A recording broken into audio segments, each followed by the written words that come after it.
আমি ইংলিশ মিডিয়ামের স্টুডেন্ট। আপা আপনি একদম ঠিক বলেছেন, আপনার দেখলে এমনিও বোঝা যায় যে আপনি ইংলিশ মিডিয়ামের স্টুডেন্ট। আমি বাংলায় লিখতে পারি না।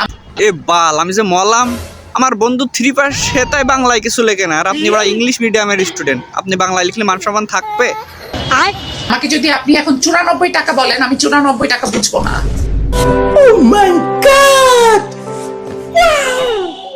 এ বাল খাই করিস যে আপা 94 বাংলা বসবে না, তো বললো কিভাবে? এটা তো ভাববার বিষয়।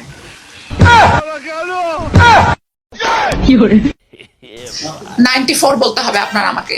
সমস্যা নেই, আমি মুখস্থ 94 বলতে পারবেন, কিন্তু ওগুলো লিখে দিতে পারবো না। আমি সেই লোকের কাছে যাব। পা ওইটাই ভালো হয়, আপনি অন্যদিকে যান, আমাকে বাড়িতে কিছু খাওয়ার সময় নষ্ট করার দরকার নেই। ওসব ইংলিশ 94 মনে আমরা পারবো না।